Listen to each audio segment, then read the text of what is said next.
was standing in my kitchen when my phone buzzed. Nothing dramatic. No music. No warning. Just a vibration against the counter. I almost ignored it. If I had known that one sentence could split my life clean in two, I might have let it sit there. I might have pretended I didn't hear it. But I picked it up anyway because that's what mothers do. We always pick up. The screen lit up. You won't be joining us on the cruise. We're keeping it to immediate family. That was it. No hello. No explanation. No softness. Just that. I stared at the words, waiting for them to rearrange themselves into something kinder. Something reasonable. Something that didn't make my chest feel like it was folding inward. Immediate family. The message was from my son, Daniel. My only child. The same son I had handed a house to just months earlier. Fully paid. No mortgage. No debt. I remember how my hands shook when I signed those papers. Not from fear. From pride. From love.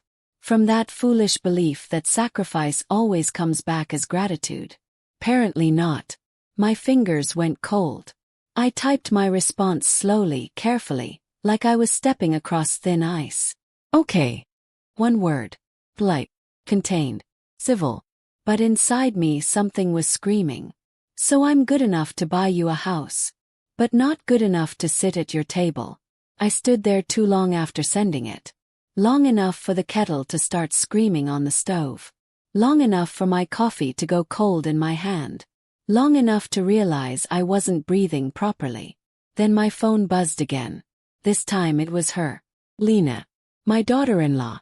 I hope you understand, she wrote. It's just easier this way. Easier. That word landed heavier than the rest. Easier now that the paperwork is done. Easier now that my money has already spoken for me. Easier now that I've outlived my usefulness. I laughed. Just once. A short, sharp sound that didn't feel like humor at all. Felt like something cracking. I set the phone down very carefully, like it might explode if I wasn't gentle enough. The house went quiet. Not peaceful quiet. The kind of quiet that presses against your ears. The kind that forces you to hear your own thoughts. That's when it hit me. This wasn't about a cruise. It was never about a cruise. It was about something much older. Much deeper. Something I had been refusing to name for years. And as I stood there alone, barefoot on cold tile, staring at a screen that had already decided my place in their lives, felt it. Something inside me went very still. And something else, something I didn't recognize yet, opened its eyes. And once it does, there's no going back. After I put the phone down, I didn't move. I stood there in the kitchen long enough for the sun to slide across the floor and touch the legs of the dining table. The same table I had picked out years ago because Daniel said he liked how solid it felt. Real wood, he'd said, knocking on it like that mattered. Everything in that house had been chosen with someone else in mind. Chairs. Plates.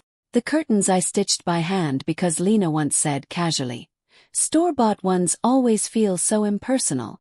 I had smiled when she said that. I always smiled. I walked slowly through the house, not rushing, letting my fingers brush against familiar surfaces. The hallway wall was lined with photos. Smiling faces. Perfect moments. Frozen proof that I had tried very hard to believe in something that wasn't real. Disney when Daniel was little. I paid for everything and pretended I didn't mind the credit card balance afterward. Cancun the first year Lena joined the family. She called it a bonding trip. I called it an investment. The winter cabin getaway I covered entirely because they said money was tight and I didn't want to see my son disappointed. Money was always tight. But somehow my wallet was always loose. I stopped in front of one photo longer than the rest. The housewarming picture. The day I handed them the keys. No mortgage. No debt. A fresh start I had carved out of my own future. I remembered Lena's hands gripping mine. Her eyes glossy. Her voice soft and grateful. "You didn't have to do this," she said. "We'll never forget it. You'll always have a place here." I believed her. Because mothers believe even when they shouldn't. I remembered repainting their bedroom myself while they were at work. Lavender because she said it helped her sleep. I remembered assembling furniture alone in my garage, my knees aching, my back sore, telling myself it felt good to be needed. It was easier to stay busy than to ask hard questions. Easier to explain away unanswered calls. Short replies. Invitations that stopped coming. I had told myself it was life. Press. Marriage. Adulthood. But standing there now, surrounded by evidence of my generosity, the truth finally settled in my chest. I hadn't been family. I had been convenient. Fixer. Safety net. Purse with a pulse. And once the purse was emptied, the woman attached to it stopped being necessary. The realization didn't knock the air out of me the way I expected. Didn't make me cry. Didn't make me collapse. Made me quiet. Dangerously quiet. I sat down at the kitchen table and stared at my hands. These hands had signed checks, folded laundry, held my son when he cried, carried boxes into a house that was never meant to shelter me. I thought about the word Lena used. Easier. It was easier. Easier to erase me than to face what they'd taken. And as that thought settled in, a question surfaced. One I hadn't allowed myself to ask before. If this is how they treat me now, what else have they already decided without me? That question didn't hurt. It warned. And the answer, I could feel it coming, was going to change everything. The thought wouldn't leave me alone. It followed me from the kitchen to the bedroom, sat beside me while I stared at the ceiling, whispered in the quiet like it knew I was too tired to fight it. What else have they already decided without me? By morning my head was pounding, not from sleep deprivation, but from the weight of everything I'd been pretending not to see.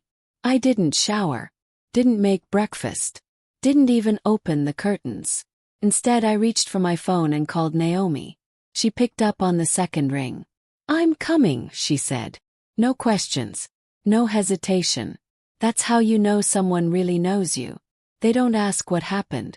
They hear it in your voice. She arrived less than an hour later.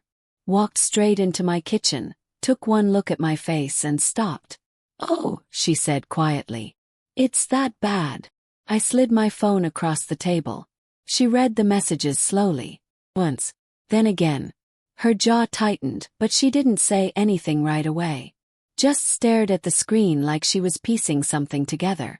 "They've been planning this," she said finally. The words landed heavier than anything Daniel or Lena had written. "Planning," I repeated. "No, it's not like that." Maybe Lena pushed for it. Daniel wouldn't. Naomi reached across the table and placed her hand over mine. Firm. Grounding. "You raised a good man," she said carefully. "But you also raised a man who never had to struggle." I pulled my hand back.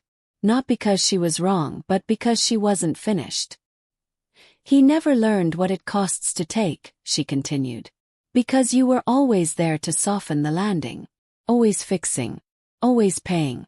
Always smoothing things over." I swallowed hard. "And Lena?" asked. Naomi's eyes didn't soften. "She noticed," she said. "And she used it. You made yourself smaller for them, and now they think that's where you belong." The room felt colder.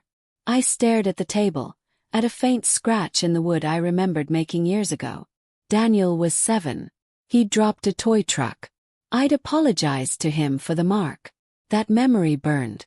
"You need to protect yourself now," Naomi said. "From what?" asked. "They already took everything." She looked at me for a long moment. Then she asked the question I had been avoiding since the night before. "Have you checked your accounts recently?" My stomach dropped so fast I felt dizzy. "No," I said. "Lena handles most of that. She said it was easier. Better for taxes." Naomi leaned back slowly, like she'd just confirmed something she'd been afraid of. "You need to log into everything," she said. "Today. And if something's wrong, ask." She didn't hesitate. "Then we call a lawyer." That's when my hands started shaking. Not from fear. From realization. Because suddenly the cruise didn't matter. The messages didn't matter. If they were comfortable cutting me out of their lives this cleanly, what had they already helped themselves to while smiling in my face? As Naomi stood to make coffee, I stared at my laptop sitting quietly on the counter. Closed. Waiting. And for the first time, I wondered how much damage had already been done in silence. At 2:14 in the morning, I stopped pretending sleep was coming. The house was silent in that way it only gets when the world has decided to move on without you. No traffic. No voices. Just the low hum of the refrigerator and the sound of my own breathing, uneven and unfamiliar. I sat up in bed and stared at the ceiling. Naomi's question echoed in my head. Have you checked your accounts? I didn't want to. That was the truth. Because once you look, you can't unknow it. And some part of me still wanted to believe this was all a misunderstanding. A mistake. A hurtful message, not a pattern. But another part of me, newer, quieter, sharper, was already reaching for my laptop. I carried it to the kitchen like I was afraid it might wake someone. Set it on the table. Opened it. The glow of the screen felt too bright in the darkroom. My fingers hovered over the keyboard. For years, I'd let Lena handle the online side of things. You shouldn't have to deal with all that, she'd say, smiling. It's confusing. I'll take care of it. And I wanted to believe that was kindness. I typed in my login information. The dashboard loaded. At first glance, everything looked fine. Balances where they should be. Nothing flashing red. No obvious alarms. And that's when I felt the first flicker of unease. Because that was exactly the problem. I clicked into transaction history. Scrolled slowly. Utilities. Groceries. Donations. Normal life. Then I scrolled further back. And further. That's when I started seeing them. Small transfers. Frequent. Quiet. Amounts just low enough not to draw attention. Labeled things like home maintenance, property expenses, emergency repairs. Repairs I didn't remember approving. My chest tightened. Clicked one. Then another. Each one led somewhere unfamiliar. A linked card. Not mine. Secondary user. I leaned closer to the screen, my pulse thudding in my ears. The name appeared. Lena. Froze. Not metaphorically. My body actually locked in place, like if I didn't move, the truth might back away. But it didn't. The more I clicked, the worse it got. Transfers going back months. Maybe longer. Low. Careful. Methodical. Like someone siphoning water from a well, confident it wouldn't run dry. This wasn't careless. It was intentional. I sat back slowly, the chair creaking beneath me. The kitchen felt different now. Smaller. Suppose. This wasn't about a cruise. It wasn't about hurt feelings. This was theft. I looked around at the family photos still hanging on the walls. Smiling faces. Arms around shoulders. Holidays funded by money that was now bleeding out behind my back. They hadn't just taken my generosity. They'd taken advantage of my trust. I closed the laptop gently like it was something alive. My hands were shaking, but my mind was suddenly very clear. They had underestimated me.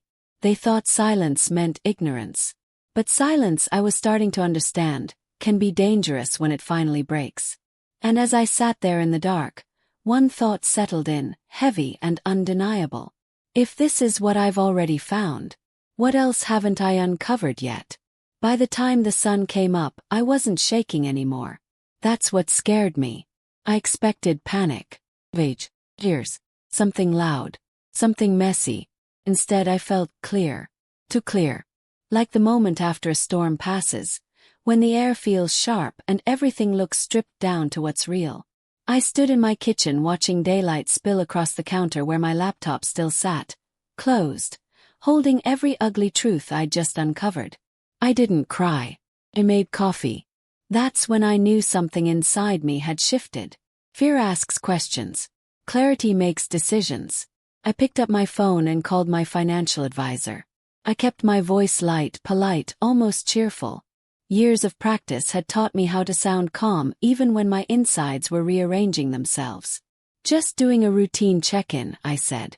I want to make sure everything's still set up the way we originally planned. He pulled up my accounts. I listened to him type, forcing my breathing to stay slow. Well, he said after a moment, everything appears stable, though there has been some recent activity. My grip tightened on the phone. What kind of activity? Transfers, he said carefully. Mostly labeled under home-related expenses. Renovations. Contractor prepayments. Renovations. I stared at the wall. And who authorized those? Asked. There was a pause. Not long. Just long enough. Technically, he said, you did. Or rather, your authorized representative. The word landed like a slap. Which representative? Asked. Another pause. This one heavier.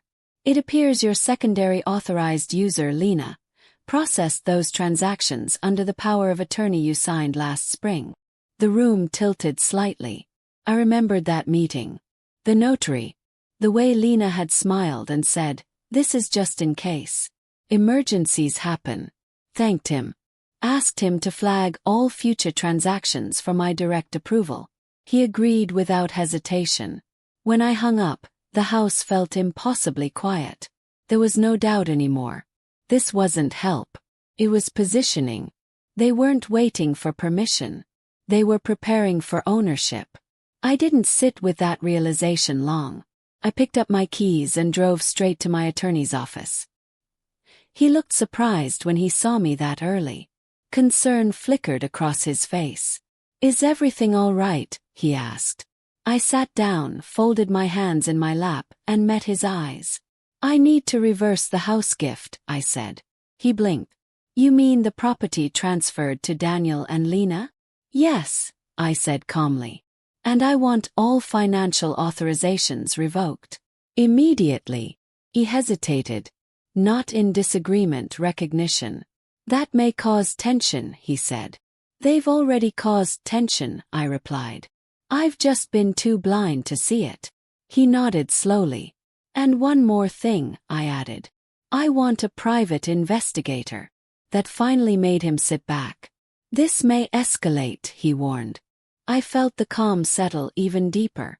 It already has, I said. I'm just done pretending it hasn't. As he began drafting paperwork, I realized something unsettling. I wasn't reacting anymore. I was moving. And whatever they thought they had quietly secured while I stayed silent, they were about to find out I wasn't finished yet. The envelope was waiting for me when I got home. Right there on the kitchen floor. Clean. Perfectly centered, like it had been placed with care. Like someone wanted to make sure I saw it before anything else. I stopped walking. For a moment I just stared at it. I knew that envelope. The paper. The fold. The way my name was written. Lena's handwriting. My stomach tightened, not with fear this time but with something colder. Martyr. I bent down and picked it up slowly, like it might be wired to explode if I moved too fast.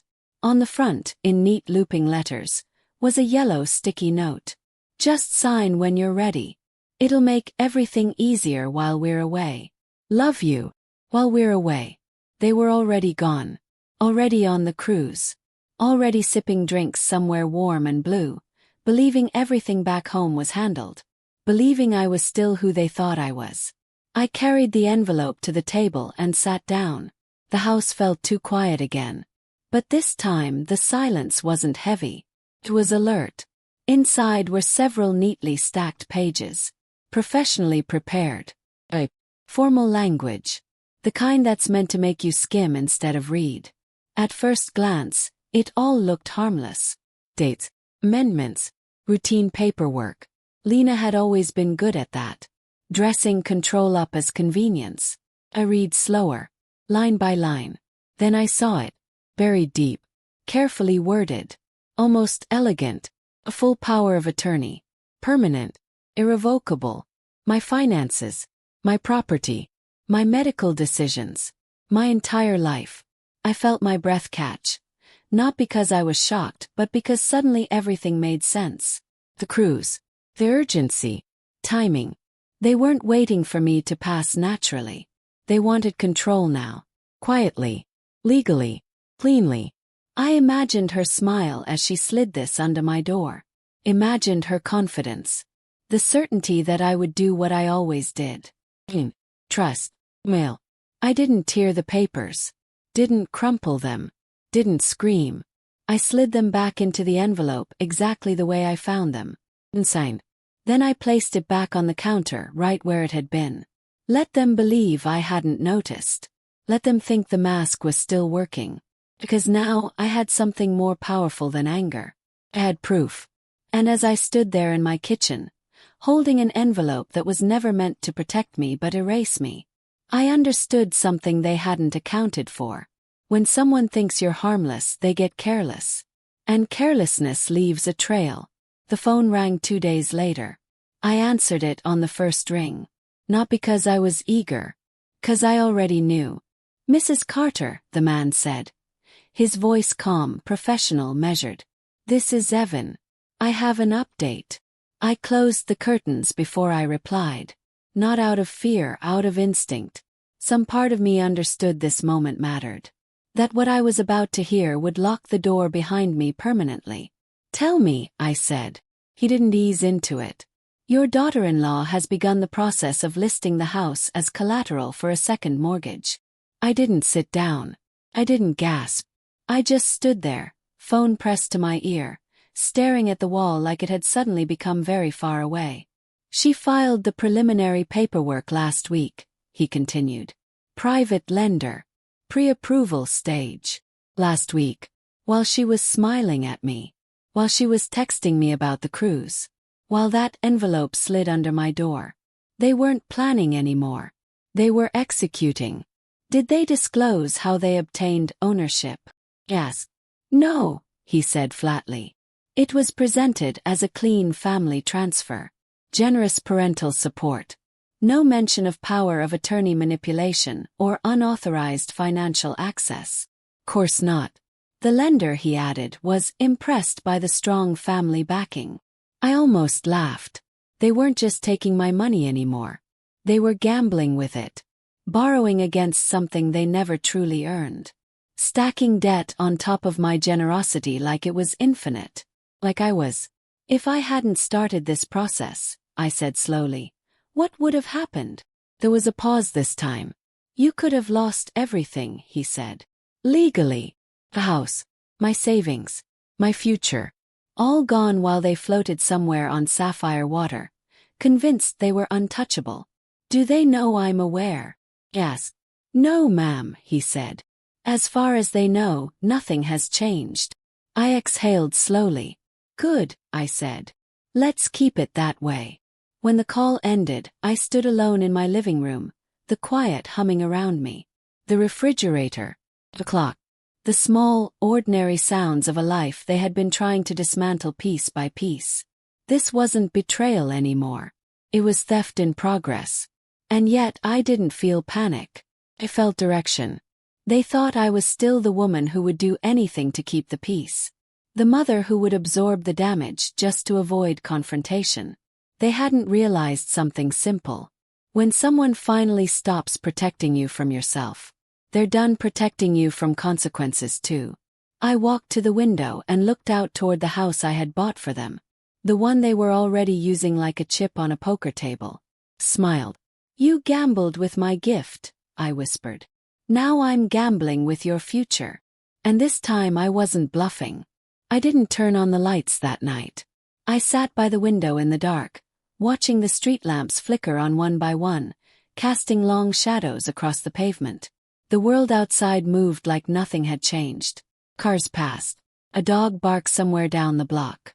Ordinary life, uninterrupted. Meanwhile, mine was being dismantled in spreadsheets and signatures. Strangely, I wasn't afraid. Fear had burned itself out days ago. What was left was colder. Sharper. Focus. By morning the machine was already moving. Paperwork traveled faster than gossip ever could. Counts were flagged. Authorizations frozen. The power of attorney, quietly revoked. Every lever Lena thought she controlled was slipping from her grasp, one by one without a sound. I didn't call them. Didn't warn them. Didn't demand explanations. I learned something important during those hours of silence. People who underestimate you also underestimate how fast the ground can disappear beneath their feet. At my attorney's office, everything moved with surgical precision. No raised voices. No dramatics. Just documents sliding across polished desks, pens clicking, dates stamped. "This has to be clean," he said. "No confrontation yet." He nodded. That suited me just fine. Because confrontation is loud. And I had learned how powerful quiet could be. The house sale went first. Cash buyer. Fast close. No delays. No room for interference. By the time Daniel and Lena were posting sunset photos from the deck of their cruise ship, smiling into the camera like the world owed them something, the house they believed was theirs had already slipped through their fingers. They just didn't know it yet. I moved through my own home differently now. Not like someone waiting to be rescued, but like someone reclaiming territory. Every drawer I opened, every document I filed, every signature I placed felt like I was taking oxygen back into my lungs. For years I thought staying silent made me kind. I was wrong. Silence, when chosen, is strategy. And as the last authorization was locked down and the final confirmation email landed in my inbox, I allowed myself one small, private breath of relief. Not because it was over, but because the balance had shifted. They thought they were still playing the game. They had no idea the board had already been cleared. And the next time they saw me, it wouldn't be across a kitchen table. It would be at the moment everything they built on my trust finally collapsed. I got there before they did. I parked a block away and waited, standing on the opposite side of the street like a stranger watching a house that no longer belonged to anyone I knew. The air felt different that morning. Heavy, expectant, like the world was holding its breath. Then their car turned the corner. I recognized it instantly. They pulled into the driveway like nothing had changed. Like they were coming home from a vacation, not walking back into the wreckage of their own choices. Daniel stepped out first. Sunglasses on. Relaxed. Still scrolling on his phone like the ground beneath him was solid. Lena followed, barking something about scheduling the refinancing appointment. She was already in control mode. Already planning her next move. And then they froze. Two unfamiliar cars sat in the driveway. A moving truck. Another sedan. A young couple stood near the front door with a realtor, laughing softly, keys in hand. Confusion hit first. Then panic. Daniel turned slowly, his face draining of color as he spotted me across the street. "Mom," he called out, his voice cracking just slightly. Lena's head snapped in my direction. Her smile vanished so fast it almost looked painful. "What is this?" she demanded. "Who are those people?" I crossed the street slowly. Not rushed, not shaking. Every step measured. The young couple smiled politely and stepped inside as the door closed behind them. Their door. "Not anymore. You don't need to manage anything for me anymore," I said calmly. Lena's face flushed. "What the hell does that mean?" Daniel's voice rose. "Mom, what's happening? Why are there people in our house?" I let the silence stretch. Long enough for fear to bloom. Long enough for the truth to start forming on its own. "Not your house," I said quietly. "Not anymore." Lena lunged forward, her voice sharp, frantic. "You can't do this. We're in the middle of refinancing. We have contracts." I reached into my bag and pulled out the folder. "Here are the only contracts that matter." Daniel took it with trembling hands. Page by page his face collapsed. The reversal. Sale. The frozen accounts. The investigator's findings. Proof. Lena snatched the folder from him, flipping through it wildly, searching for something she could twist. "This won't hold up," she snapped. "We were helping you. You'll regret this when you calm down." "Helping?" I asked softly. "You mean draining my accounts? Forging authority? Gambling with debt on a house you didn't own?" Daniel finally spoke, his voice barely there. "Mom, we didn't mean." I raised my hand. "Stop." One word. Final. For the first time I saw it clearly on their faces. Not remorse. Fear. The fear of people who realize the person they underestimated has been watching the entire time. And as they stood there unraveling in front of me, I felt something shift again. This wasn't the end. Not yet. Because what I was about to say next would decide whether this story ended quietly or burned everything down. I didn't raise my voice. That's what surprised them the most. People expect shouting when things fall apart. Tears, accusations, scene. They expect the kind of chaos that gives them something to push back against. I gave them none of that. I reached back into my bag and pulled out a second folder. Thinner than the first. Heavier in every other way. If you want to fight this, I said calmly, this is what you'll be fighting. Lena grabbed it from my hand like an animal cornered, flipping pages too fast to understand them at first. Her breathing changed. Order. Harper. The color drained from her face as the words finally landed. Unauthorized transfers. Forged authority. Financial abuse. Coercion. A timeline so clean it hurt to look at. Daniel leaned closer, his voice barely audible. Lena, what is this? She snapped her head toward him. Don't you dare put this on me, she said. You were fine with it when the money was coming in. That's when I knew. He hadn't been blind. He'd been comfortable. I felt something loosen in my chest then. Something I'd been holding on to for years without realizing it was strangling me. I was your mother, I said quietly, looking straight at Daniel. And you made me your target. His shoulders slumped. For a brief second I saw the boy he used to be. The one who ran to me with scraped knees. The one who trusted me to fix things. But that boy had been gone a long time. This isn't revenge, I continued. It's protection. The kind I should have given myself a long time ago. Lena threw the folder onto the pavement. You think you've won, she hissed. You'll end up alone. Smiled. Not sharp. Not cruel. Just honest. Alone, I said softly, is better than being used. I turned away before either of them could say anything else. Didn't look back. Didn't wait for apologies that wouldn't mean anything now. As I walked to my car, my phone buzzed in my bag. I didn't check it. I already knew what it would be. Begging. Blame. Rewriting history. I drove home slowly, breathing evenly, feeling something unfamiliar settle in my body. Relief. But as the sun dipped lower and the weight of what I'd just done began to sink in, one question surfaced. Quiet, persistent, unavoidable. Had I just ended my family? Or had I finally saved myself? I didn't go back to that house. I didn't need to. I drove straight to my apartment, the small one I'd kept just in case. The one Lena used to joke about as unnecessary. Not grand. Not impressive. But mine. Fully. Quietly. I locked the door behind me and leaned my forehead against it for a moment, not because I was weak, but because I was finally allowed to rest. The phone buzzed on the table. Daniel. I let it ring. Another message came in minutes later. Mom, please. Can we talk? This isn't what I wanted. I stared at the screen, noticing how he suddenly remembered my name now that there was nothing left to take. Another message. Sorry. Lena pushed things too far. You know how she is. I almost laughed. Not because it was funny but because it was predictable. Silence followed.